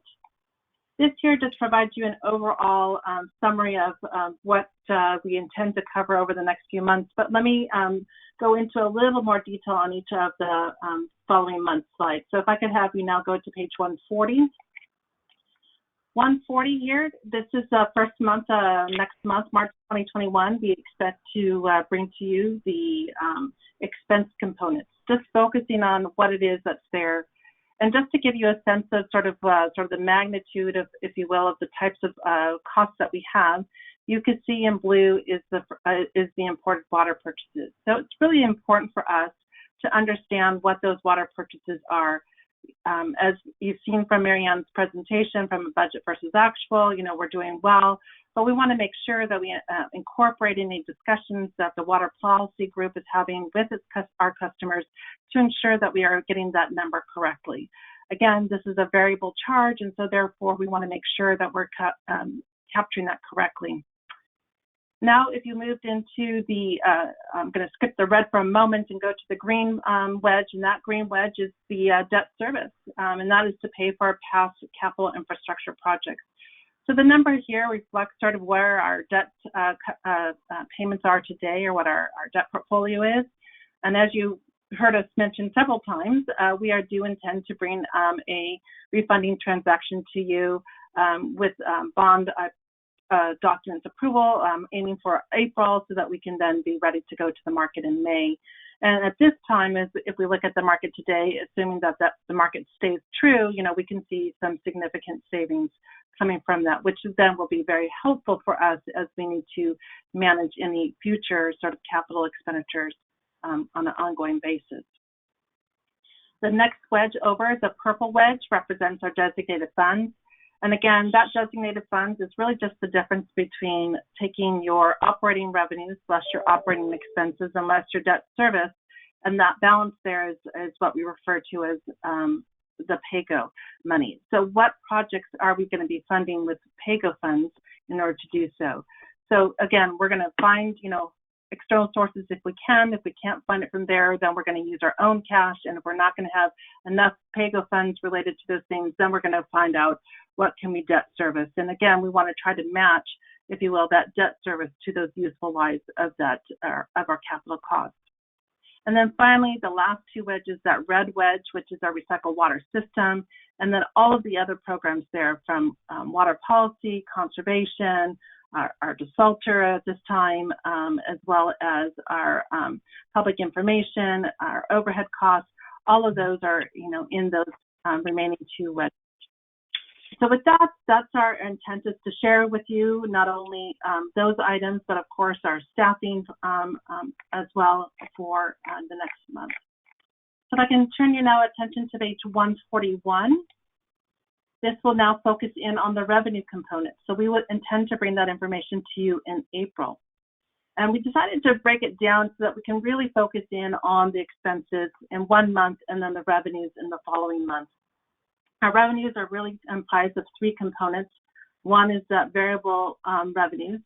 And in the sort of pie chart that you see there, that is the blue wedge as well as the red wedge. Those represent, if you will, the numbers as it reflects today in the 2021 budget. So again, it's important for us to note that when we are doing this, we're setting our rates on an annual basis. So of course, we want to be able to share with you what those projected or draft, if you will, rates and charges could be. Now, some of those rates that we have are set by contract. And again, you just heard us have a conversation last week at E&O about our newly negotiated contract with Torrance Refinery and how that rate is being set. So we look to each one of those contracts to see how we're setting those rates so that we can incorporate that. And then finally, as we look to these sales as well, again, we will talk about the sales, of course, on the expense side, but of course, how does that translate to the revenue side? So again, of course, our revenues are made up of the multiplication, if you will, of rates times the number of acre feet.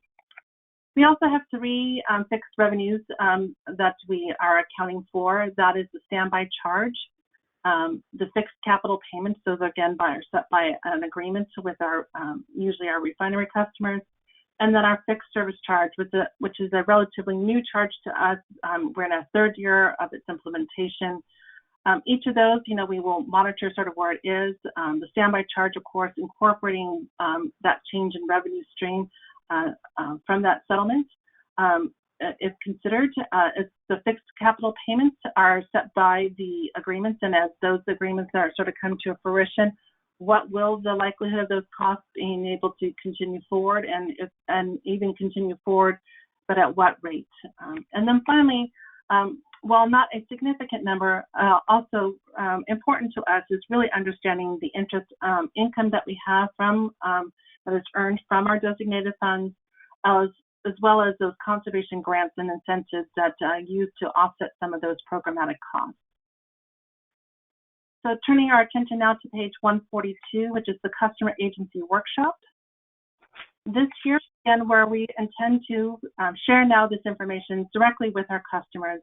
Again, our customers are always invited to participate in any of our budget workshops, but this one is specifically to, share with them what has been sort of the decision points up until this point. And so we will share with them those budget considerations. That first slide that I shared with you, what are some of the things that are on our plate that we are handling and addressing as part of our financial plan. We will highlight our program and the capital expenses. We will review our water sales assumptions, and we'll present those draft rates and charges. And then finally, to our last slide, slide number 4 is our workshop number 4, which is May 2021. We intend to bring for the board's consideration the adoption of the budget and rates and charges. So under the budget, of course, we want to make sure that we're providing you that overall summary of the revenues and expenses, and provide you with that 5-year sort of window. That 5-year window provides us a pretty good lens, if you will, where it is. Again, we will have looked a little further because some things like our debt goes out beyond a 5-year period of time, so we want to be mindful of that. But to look at that window that is, most realistic, if you will, using some assumptions, of course, of where we think rates might go at the metropolitan level, or where we anticipate sort of our cost of living increases are for our own expenses. But we will also then share with you the budget document that incorporates those key assumptions, the charts and the financial forecast, and provides, if you will, the words behind the numbers. And then finally, the fiscal year 21-22 rates and charges. Again, that is our intent to bring you those final rates and charges, hear from you, throughout the budget process, where do you think you're going to land, so that we can make sure that we're providing a recommendation that can be supported to meet those strategic plans, business goals, achieve those financial metrics, and then finally to have that long-term view associated with that. So that takes us to the end of this presentation. I thank you for your attention, and I'm happy to answer any questions. Thank you.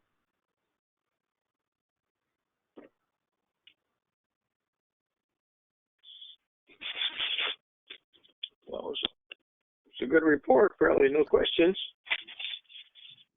Thank you very much. Hey, Director Deere, this is Houston. Oh, Rick Houston, go ahead. Yeah, I didn't hear you ask for questions, but yes. I have a couple questions or comments. So number one, and thank you, Margaret, very thorough thus far. I have a question just in the opening slide on page 3. It listed the impact of our standby charge settlement agreement, which I really didn't realize was public at this point. So am I missing something here? Well, I can address that, Director Houston. The settlement agreement is a public document. It has been filed with the court, so it is a public record. Okay. Excuse me, the motion for settlement approval, I should say. Okay. So either way, it's very clear here now, though, that it's in the public sphere. So good to know, because I've not talked about it. Next, I have a question.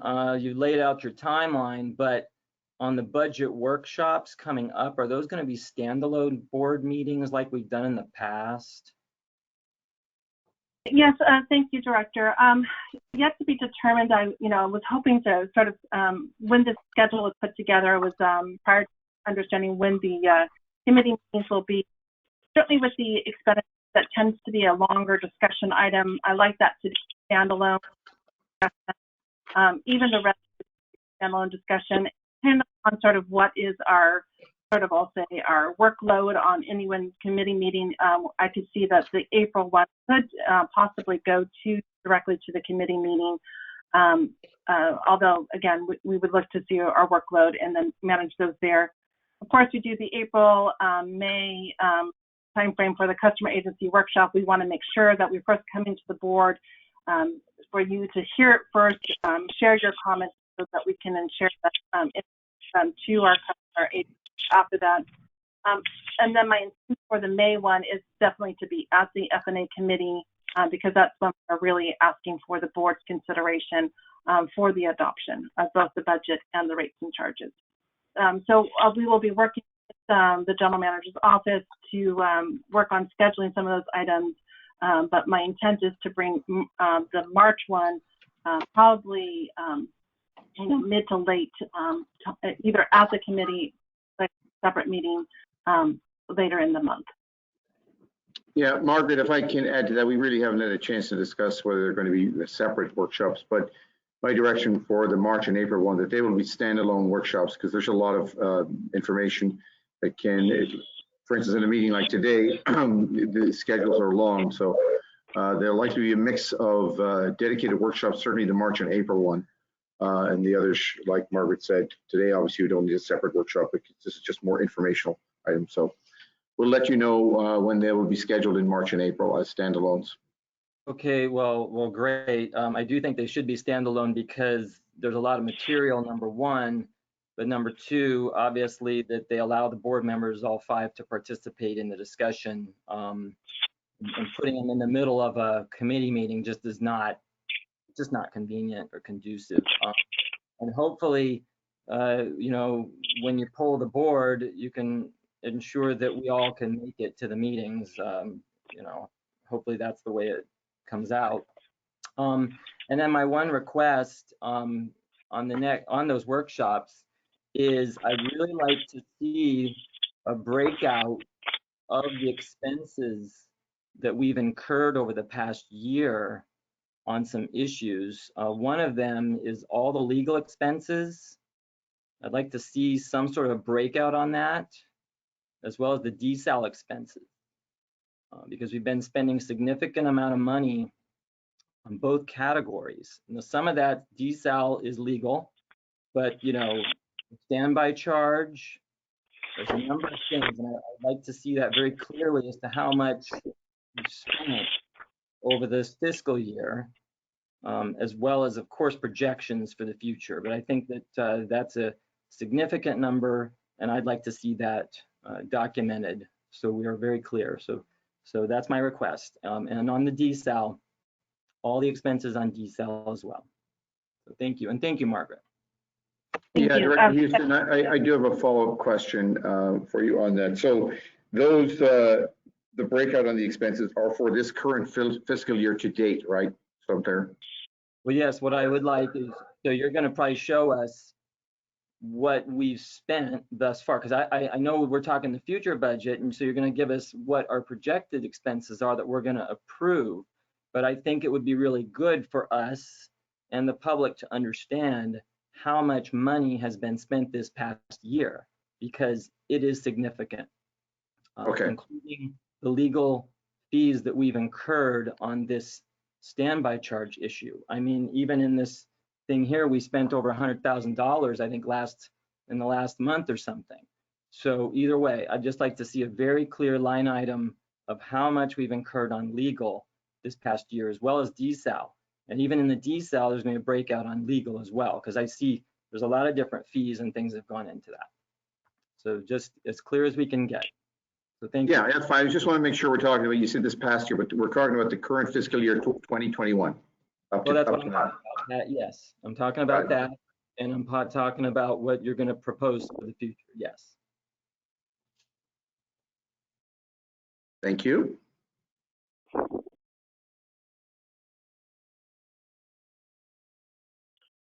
If there's no further comment, that concludes the information calendar. We'll go on to item 7. Is there a closed session? We have no closed session today, Chairman Deere. Okay, item 8, director's comments on future agenda items. Comments from directors. Director Gray, any comment? Yeah, well, just thank staff again for those very good reports this morning. So thank you, Director. Thank you. Yeah. Director Williams? No, thank you. Okay, Director Alvarez? No, thank you. And Director Houston?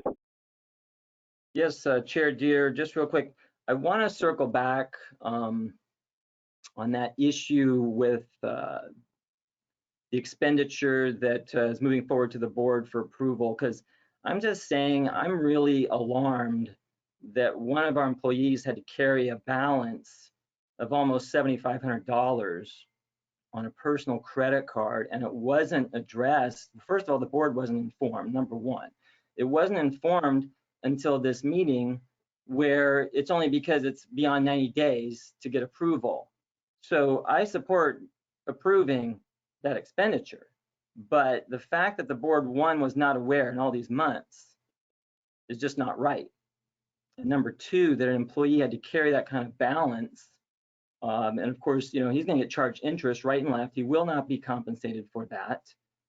You know, so I would actually like to ask staff, I know you're assuring us that this will never happen again, but I'd like a report, a memo to the board on what happened, how it happened, and how that will be resolved never to happen again. And I do have a question, if Steve's still on the line or not, but isn't that something that we could get in trouble for? The fact that, you know, an employee is carrying any kind of debt like that on our behalf, you know, can someone please explain that to me real quick? I understand. I heard your comments, Director Houston, but I'm not sure when you say we could get in trouble for. I'm not sure what you're. Well, I'm just asking him, Steve, is it legal for us to allow an employee to carry that kind of balance on behalf of the employer, the agency? Or could we get in trouble for that kind of behavior? Well, I'd have to look at that. We don't have an MOU or there's no union employees. We don't have any of those restrictions. I can take a look at it if it's the board's pleasure. As I sit here today, I don't know the answer to that. I'd need to look at that, confer with Michelle, and perhaps with the district's labor council. Well, you know, here would be my request. And so I'm asking Pat to put together a memo of what happened and why, and how you guys are going to prevent it from happening again. But also, Steve, perhaps you could review that and opine too, to make sure that we're covered legally, or if we need to fix something in the future, that we fix it. Because I certainly wouldn't want, you know, an employee who is carrying some debt on our behalf and doesn't get paid, or feels slighted, or there was a delay or what have you, and could come back and sue us or something. So, you know, I would just ask that we please look into that and provide a memo to the board. Understood. Director Deere, this is Director Gray. May I say something? Go ahead, Director Gray. Right, yeah. We have reimbursed employees before. Is that not correct, General Manager and Steve, for travel or expenses? We've even reimbursed directors that have used their own personal credit card. And did I not hear, I believe the employee say that he just brought it to the district in December and it's on the agenda now. So am I correct in that? I mean, Director Houston is implying there was a time period for delay.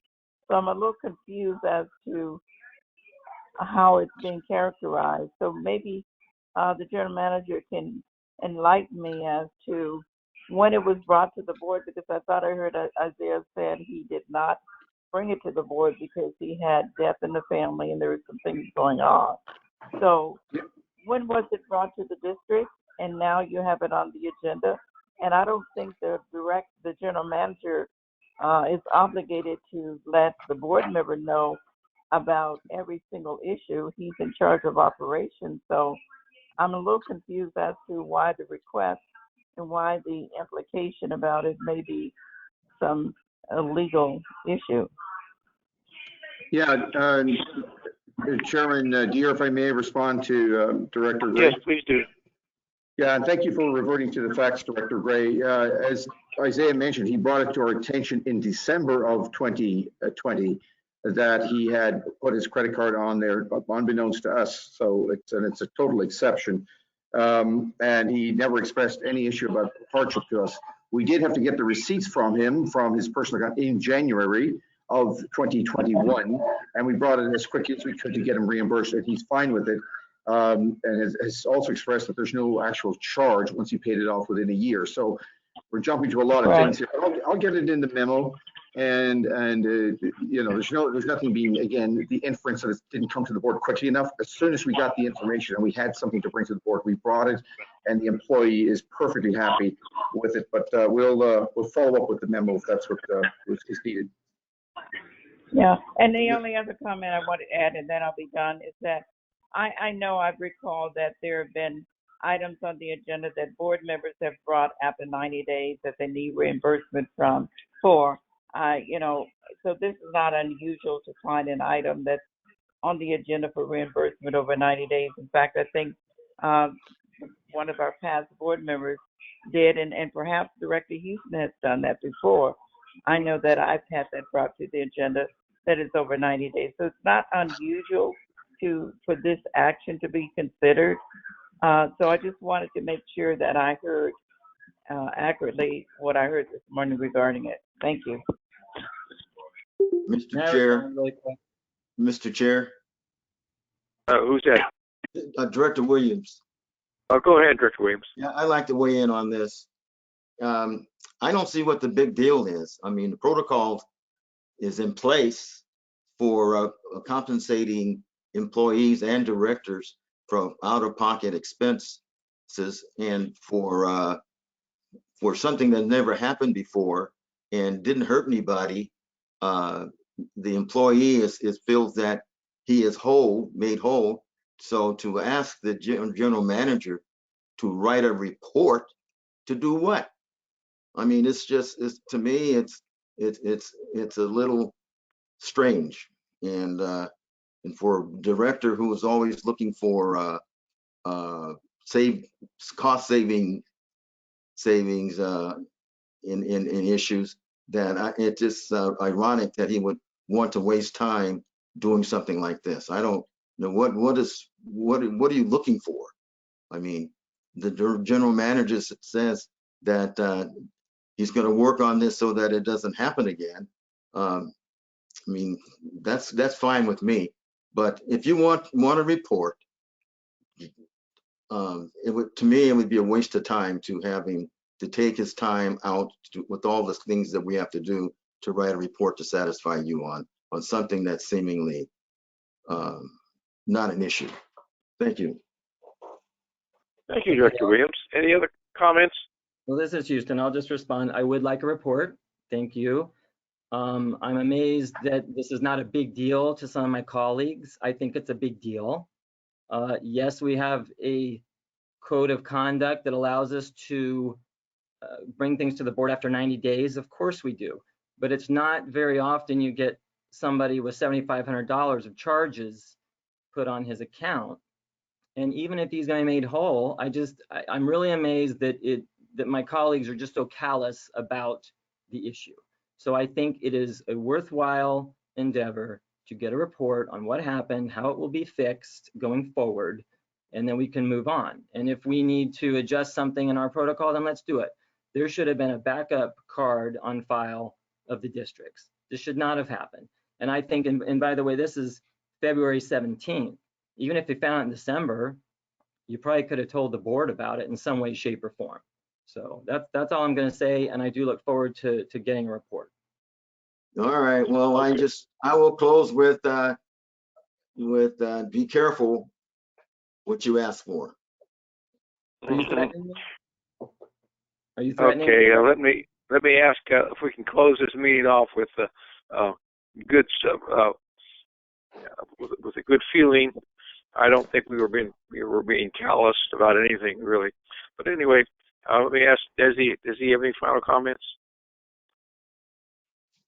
I don't have any additional comments at this time. Thank you very much. Okay, Scott, any final comments? Well, nothing else. Thank you. Thank you. Harold, final comments? Guess not. Okay. Gloria? Okay. Gloria, final comments? I think you already said you had yours. Okay, I have none either, so there's no further business. This meeting is adjourned. Thank you.